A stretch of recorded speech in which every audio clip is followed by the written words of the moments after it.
Estamos estudando o Evangelho de João e hoje vamos para o capítulo 14, um texto muito especial. Bom, difícil dizer que não tenhamos um texto especial na Bíblia, né?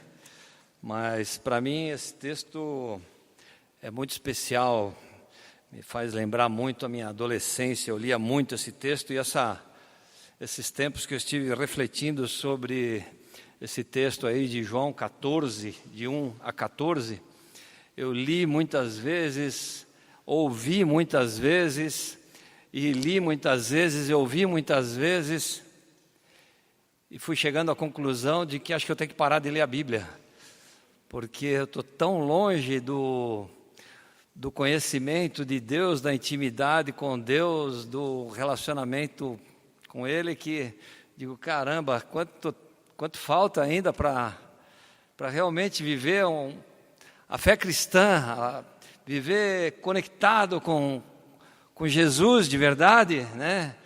Viver na perspectiva dEle, no ponto de vista dEle, o nosso dia a dia, claro. Mas Deus é misericordioso, é poderoso e vai trabalhando em nós, e vai a cada dia nos ajudando a entendermos quem Ele é, como Ele é maravilhoso e como vale a pena ter essa conexão com Ele.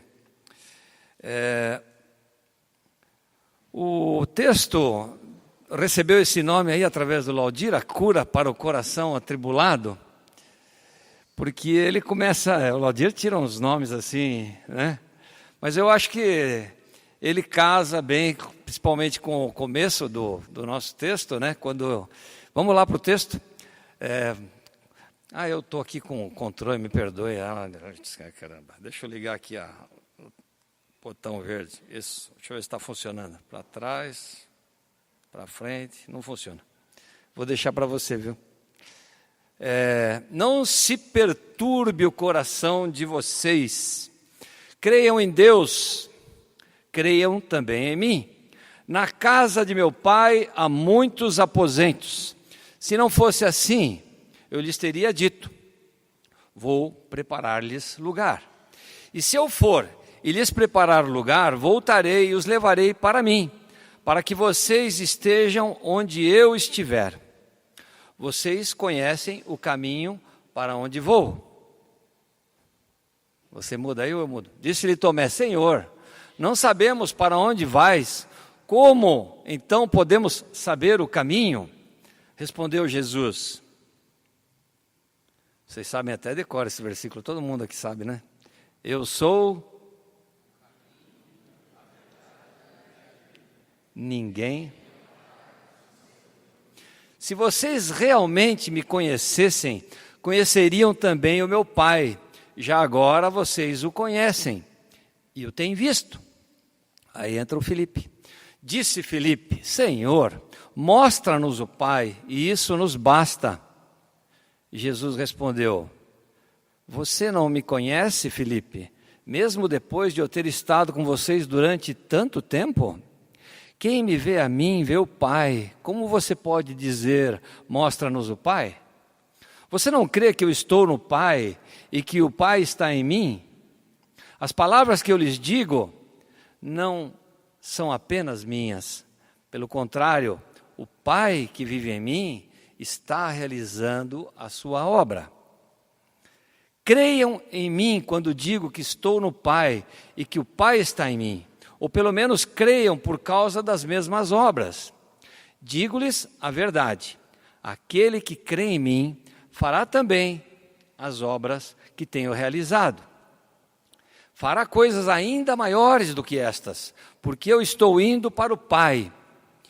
E eu farei o que vocês pedirem em meu nome, para que o Pai seja glorificado no Filho.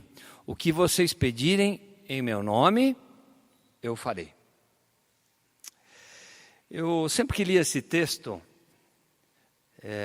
volta lá no primeiro slide, por favor, e ficava pensando no que Jesus falou, né? Não se turbe o vosso coração, não se perturbe o coração de vocês. Vocês creem em Deus, creiam também em mim, né? Eu sou Deus, Vocês não estão vendo que eu sou Deus? Creiam em mim. Se ele não fosse Deus, ele estaria cometendo um pecado de idolatria, né? Imagine, creiam em mim, creiam em Deus, creiam em mim. Ele estava dizendo para os discípulos, eu sou Deus, vocês creem em Deus? Creiam em mim, porque eu sou Deus, né? Na casa de meu pai há muitos aposentos. A NVI diz, na Almeida diz, há muitas moradas, né?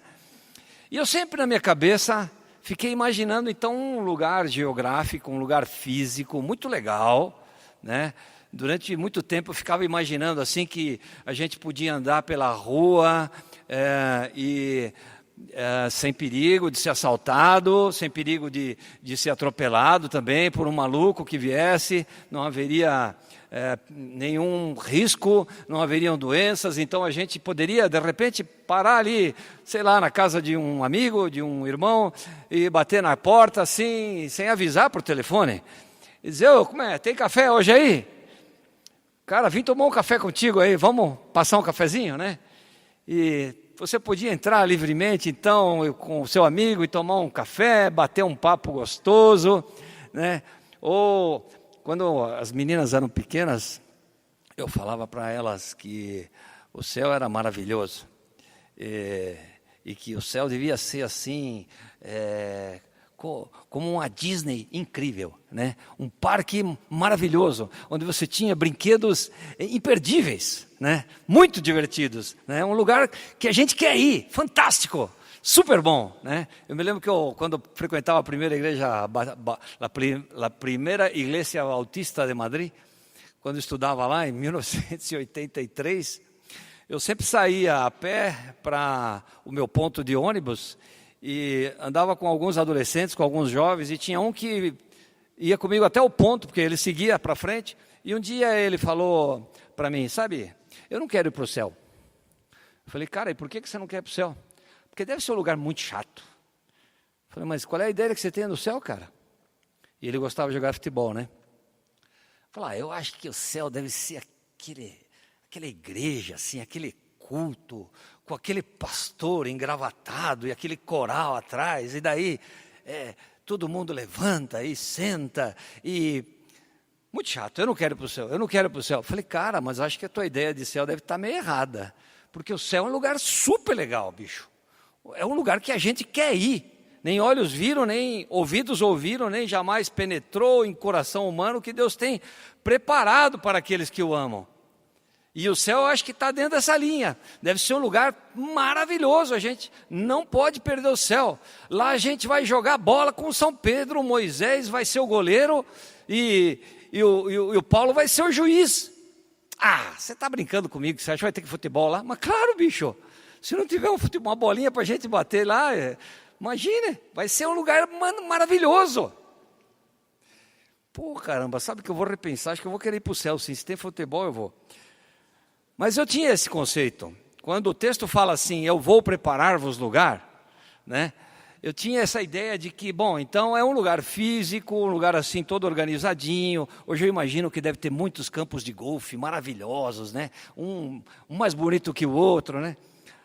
Mas, na realidade, Jesus está falando de uma conexão com Deus, na presença do Pai, não necessariamente um local físico.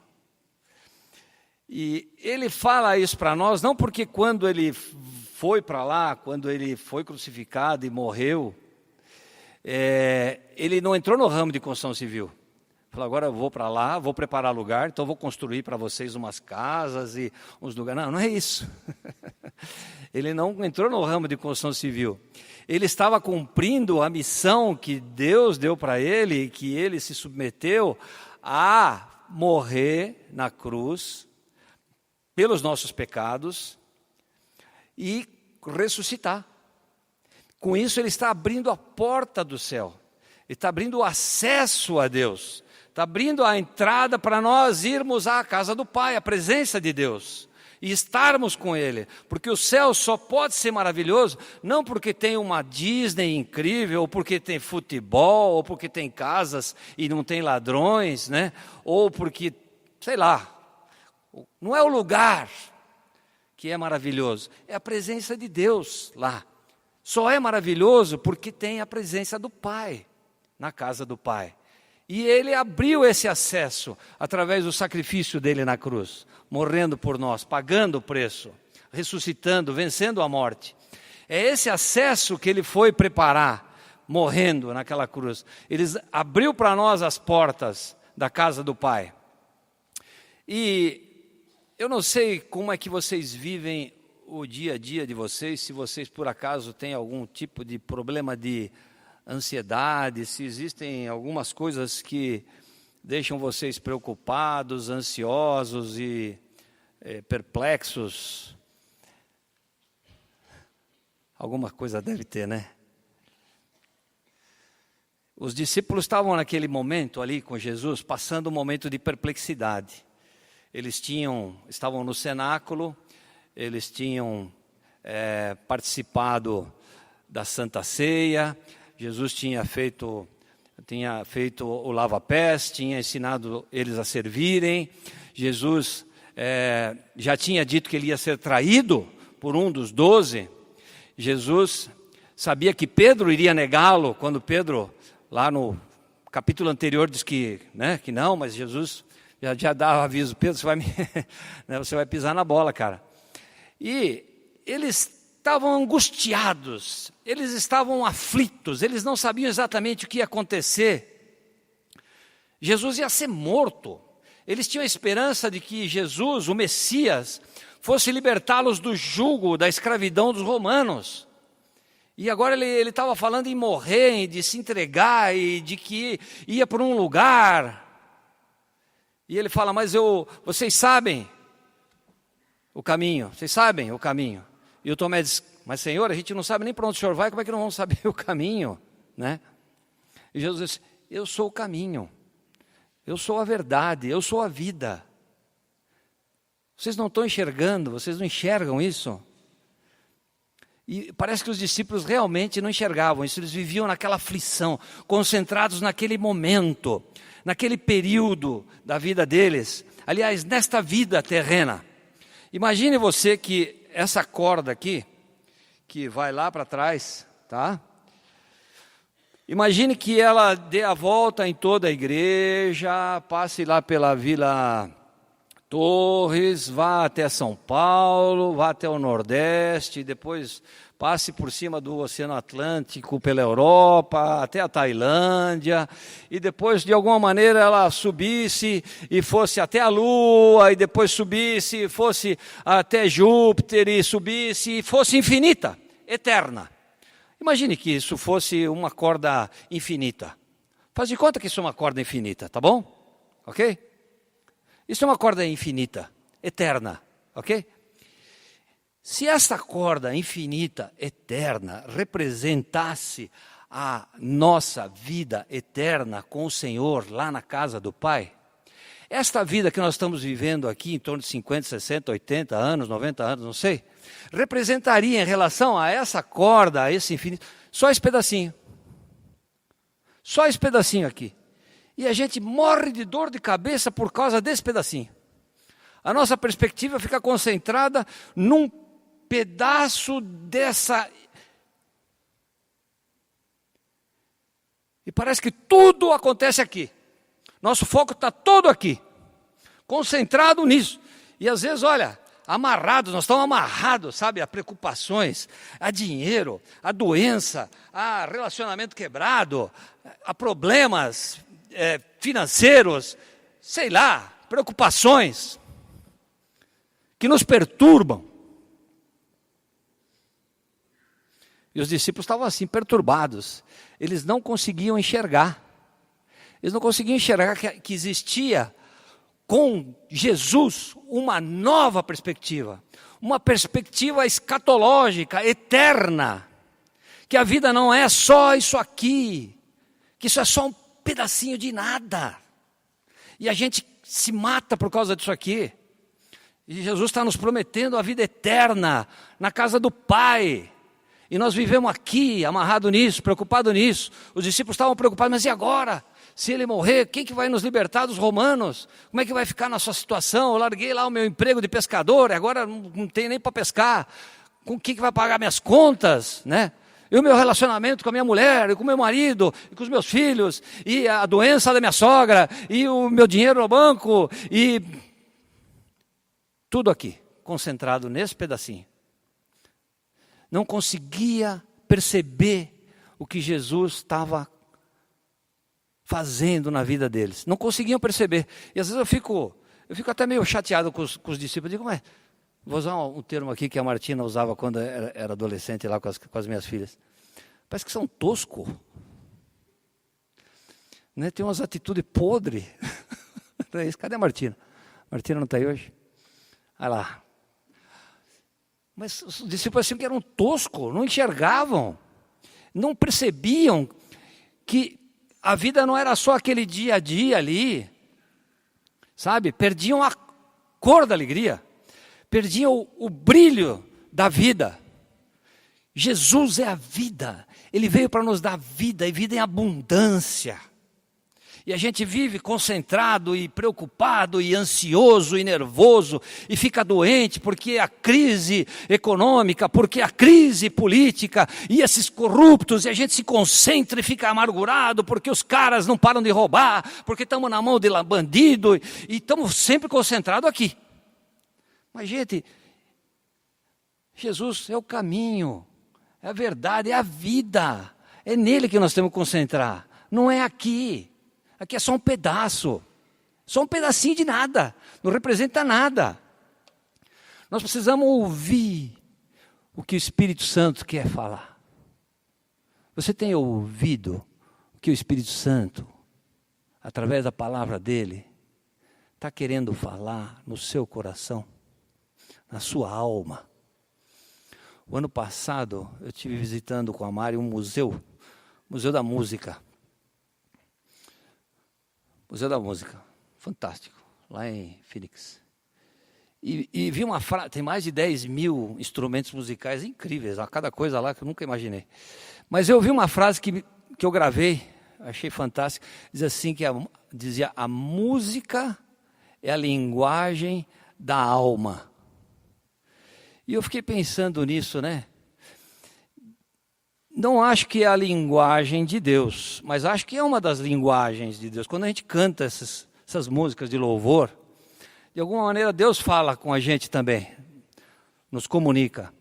Mas o Espírito Santo quer falar com a nossa alma, e muitas vezes a gente está tão concentrado no dia a dia, nos nossos afazeres, nas preocupações, no ganhar o dinheiro, no sustentar a nossa casa, no resolver os problemas de relacionamentos, de doenças, que a gente esquece da perspectiva eterna, da perspectiva da porta que Jesus está nos abrindo, com a morte dele na cruz, com a ressurreição.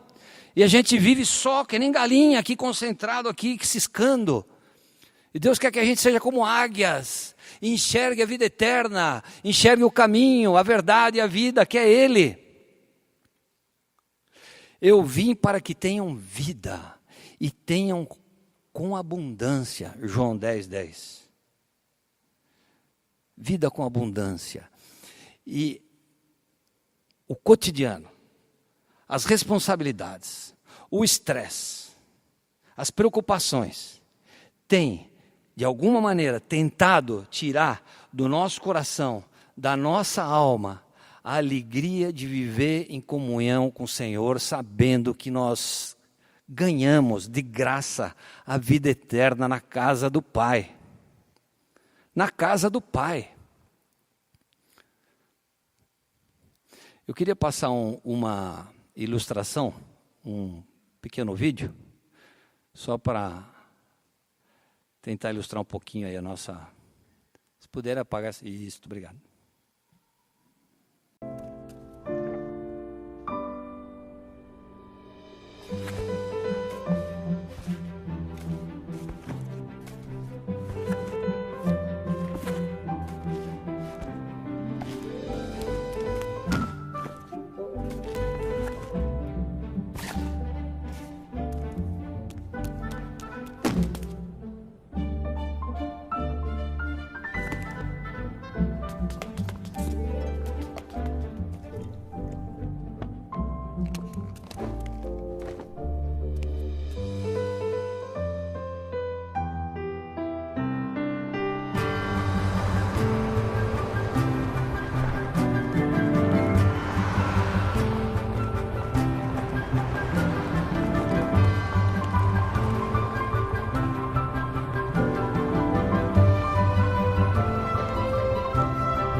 Não se turbe o vosso coração.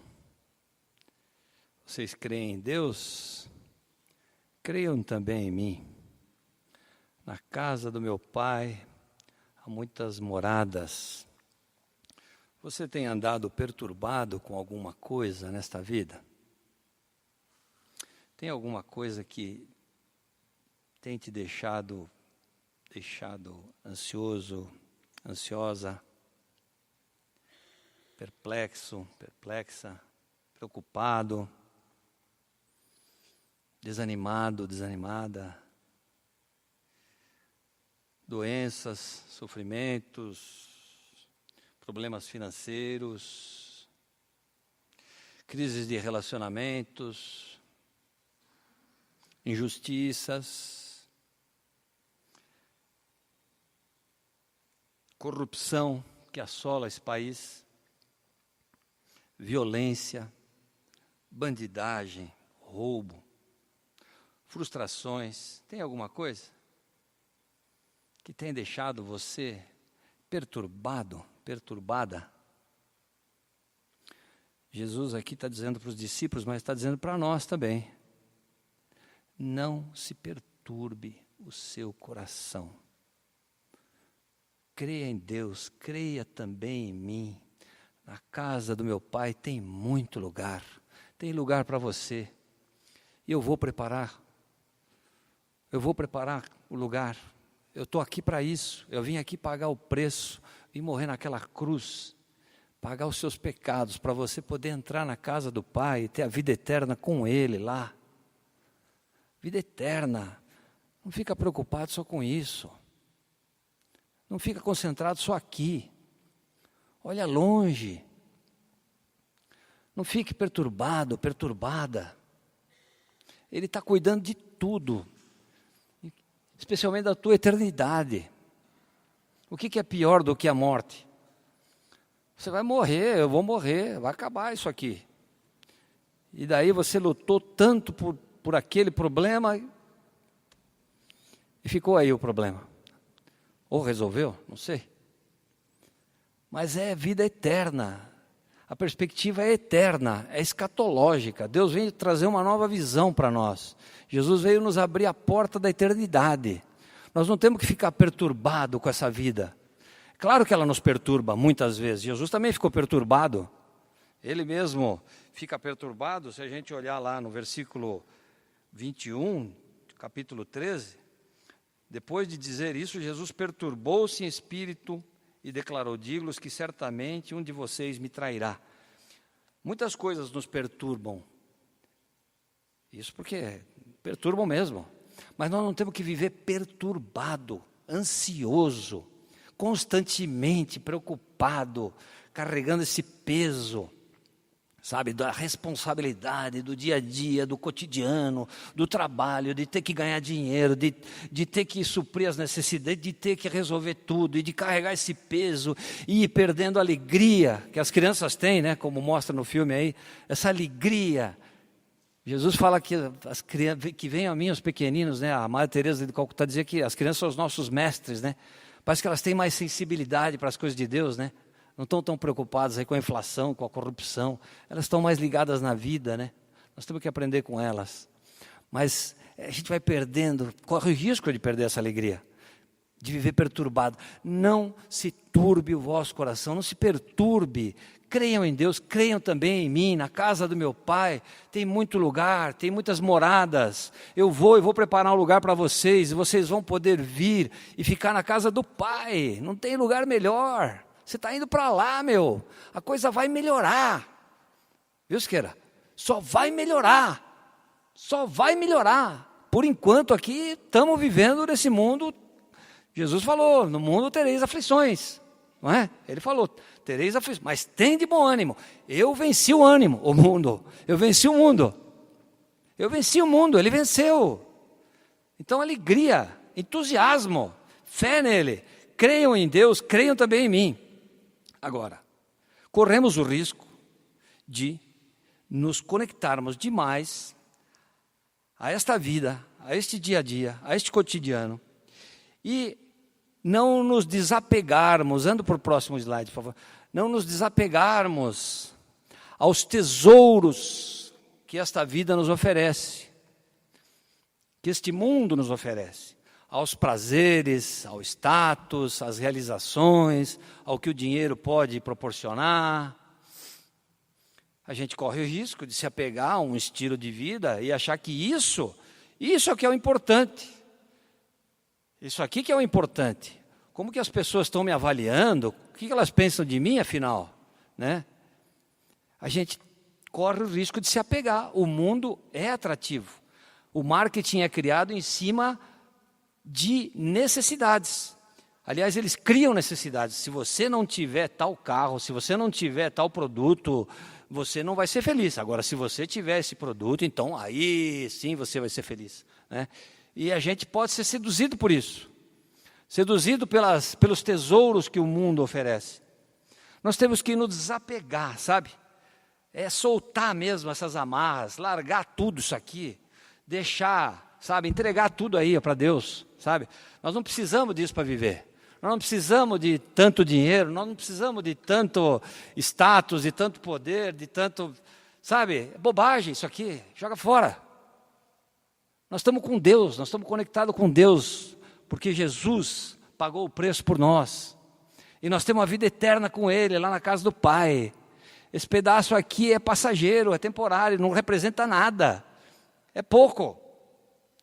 Então temos que nos apegar, largar, sabe? Isso não é tão valioso. Tudo isso que o mundo oferece não é tão valioso, nem se compara ao que Deus tem lá preparado para nós. Nem se compara a estar na presença de Deus. Então temos que nos apegar, sabe? Não ficar tão grudado e acreditando nas mentiras que a mídia quer plantar na nossa mente, no nosso coração. As necessidades, que na verdade são muitas vezes vaidades, né? Outra coisa que a gente tem que entender é que nenhum desses tesouros, nenhuma das maravilhas que o mundo nos oferece, o trabalho, seja o status, seja o dinheiro, seja os prazeres, sejam as viagens, né? Muita gente diz, não, a única coisa que eu gosto de fazer é viajar, porque viajar é maravilhoso. Eu fico pensando, Satanás, eu acho que ele tinha uma agência de viagem. Porque quando ele vai lá em Jó e fala com Deus, né? E Deus pergunta, de onde vieste? Vim de passear pelo mundo, né? Acho que ele estava lá na Austrália, na Nova Zelândia, depois passou lá pela Indonésia, sei lá. O diabo gosta de viajar, né? Ele gosta. Isso aí parece que gosta, não sei, em Jó lá. E a gente fica aí, minha vida eu não tenho necessidade nenhuma, mas de viajar, eu não largo de viajar, porque eu preciso conhecer esse mundo aqui, isso aqui é imperdível. Imagina que eu vou morrer sem conhecer a Polinésia. O que é a Polinésia comparado com a casa do Pai? Me desculpe, com todo respeito à beleza que Deus criou na Polinésia, não é nada, é uma bobagem. Pode ir para o céu sem conhecer a Polinésia, que quando você chegar lá, você fala, meu Deus do céu, por que eu perdi tanto tempo trabalhando, juntando dinheiro para poder ir na Polinésia? Né? Você podia ter investido o meu esforço no reino de Deus, por exemplo, né? Não, aquela obsessão, eu preciso ir, eu preciso viajar, porque eu preciso. Você não precisa coisa nenhuma, você precisa de Deus, como eu preciso. É só Ele que satisfaz. Nós temos que nos apegar, anda um slide, por favor. Nós temos que nos apegar. Só Ele satisfaz, só Ele, Jesus. Eu sou o caminho, eu sou a verdade, eu sou a vida plena em abundância, é Ele. Não são os tesouros que o mundo nos oferece, nós temos que entender isso. Os discípulos não estavam entendendo, eles não faziam a mínima ideia com quem que eles estavam falando.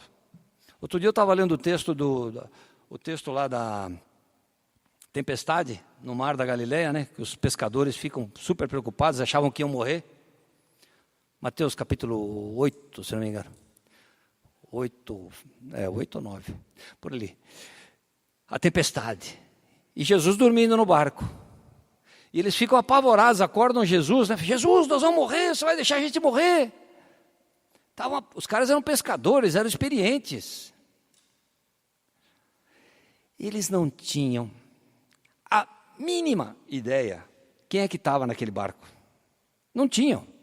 Se eles soubessem que quem estava naquele barco era o próprio Deus encarnado, e Jesus é o próprio Deus, o Criador dos céus e da terra encarnado. Os espíritas não creem nisso. A doutrina espírita não crê nisso. Ele morreu, ele ressuscitou, ele não reencarnou. Reencarnar não tem nada a ver com ressuscitar. E se tem cristão flertando com o espiritismo, fique sabendo que a doutrina espírita e a fé em Cristo são absolutamente incompatíveis. Alguns espíritas gostam de dizer que não, eles são cristãos, sim. Não são cristãos. Se eles creem na doutrina espírita, nós temos que respeitá-los, amá-los, mas nós não podemos concordar. Não podemos concordar. Eles se baseiam no livro dos Espíritos, o que os Espíritos revelaram para eles. Eles se baseiam no Evangelho segundo Allan Kardec. Nossa fé se baseia na palavra de Deus. Nós cremos que isto aqui é a palavra de Deus revelada, a Bíblia. Então são fundamentos totalmente diferentes. Agora, se eles estão abertos a estudar a Bíblia com você, glória a Deus por isso. Lá em casa a gente tem um grupo de café lá, os espíritas estão chegando. Não sei se eles estão vindo com vontade de nos converter, ou se estão realmente a fim de conhecer a palavra de Deus. Mas eu sou fraco, mas Deus é poderoso. Vai falar com essa turma.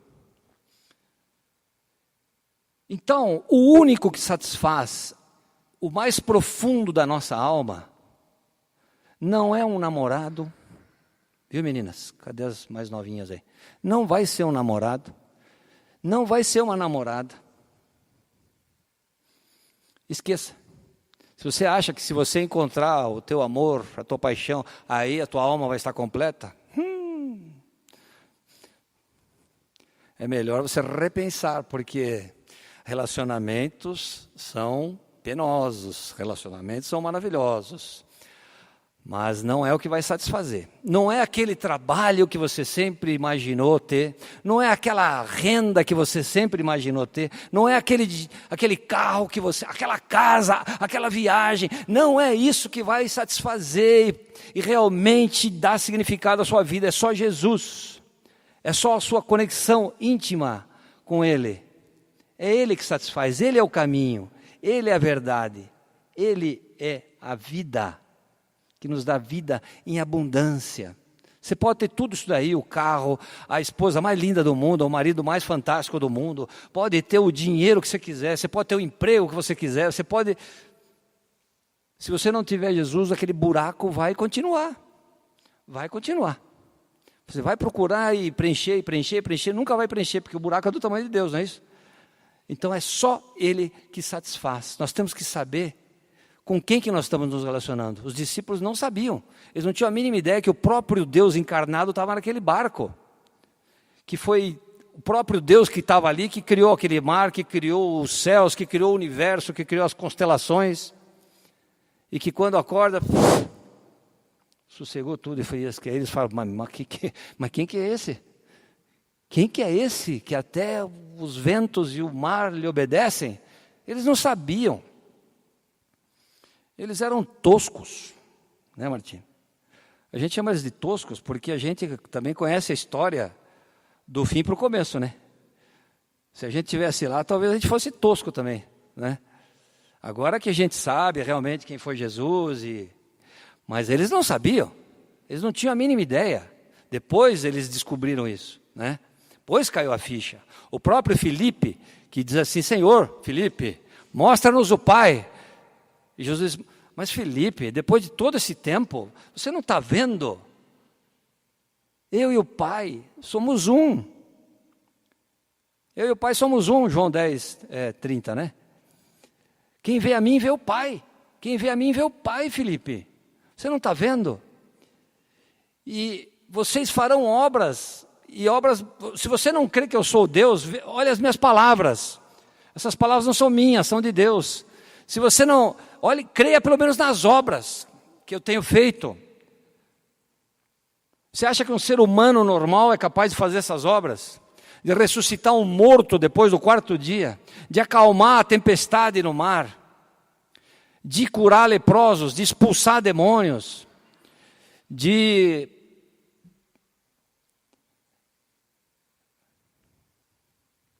Eu sou o próprio Deus, Felipe. E depois eu estive lendo o Felipe.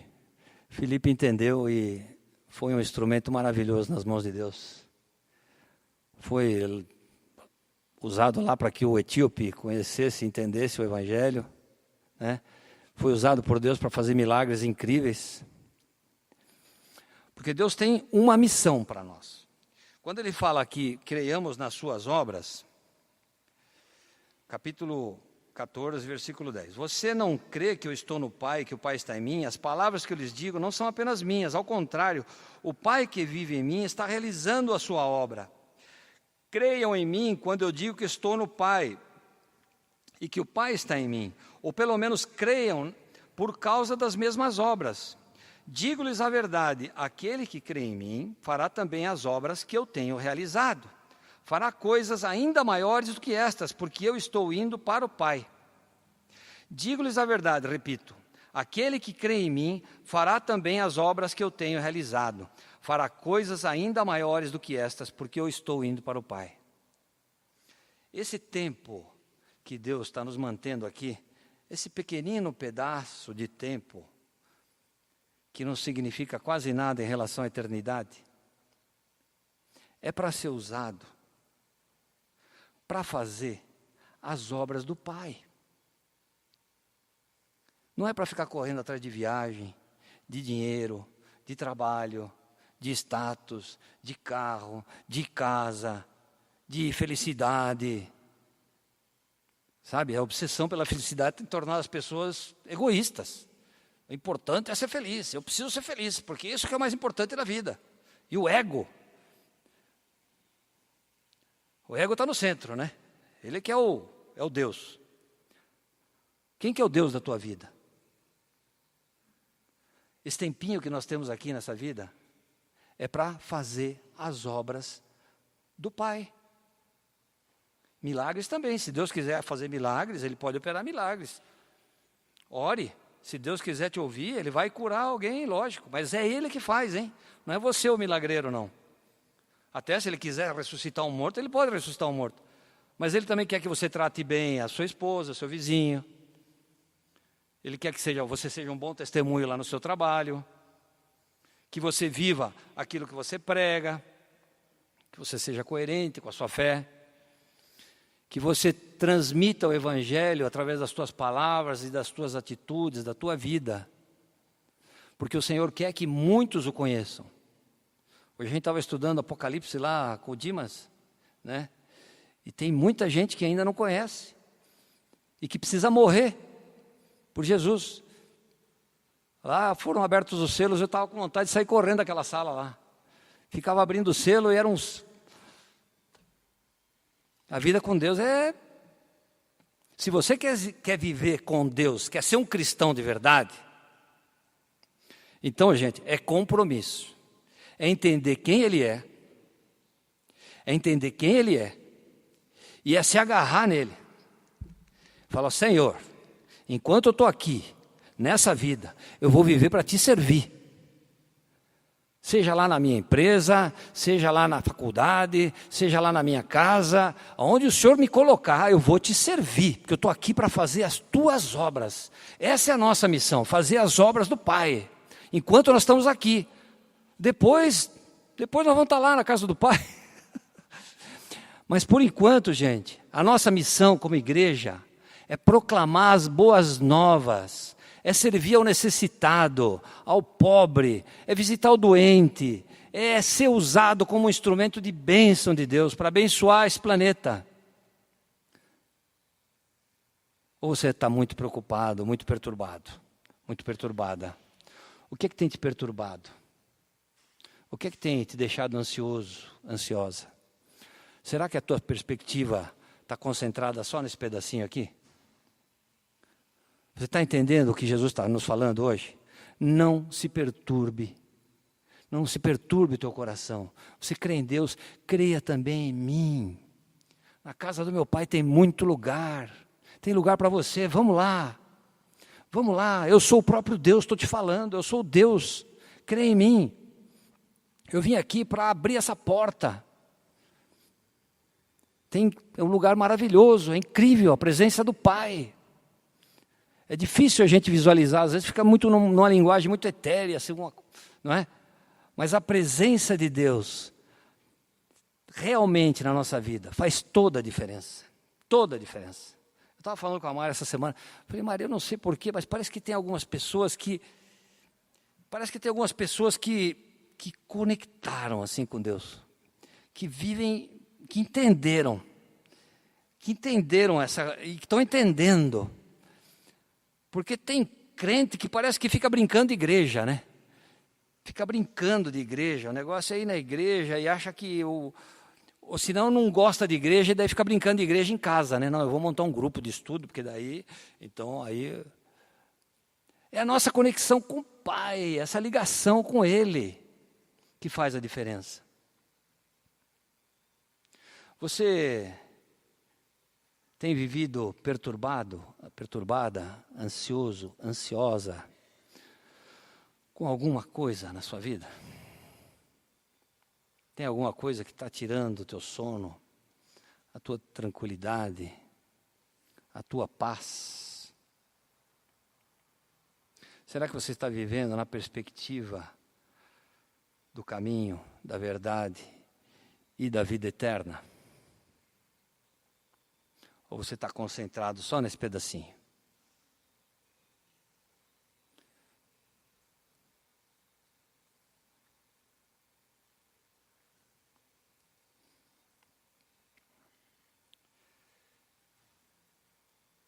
Deus quer nos dar vida e vida em abundância.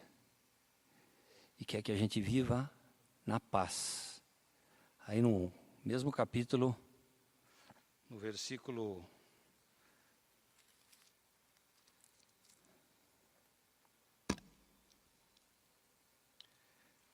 27, Jesus diz, deixo-lhes a paz, a minha paz lhes dou, não a dou como o mundo a dá.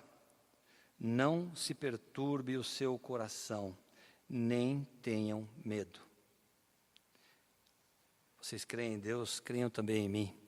Vamos terminar de assistir essa ilustração aí, para ver se ela tem um final feliz.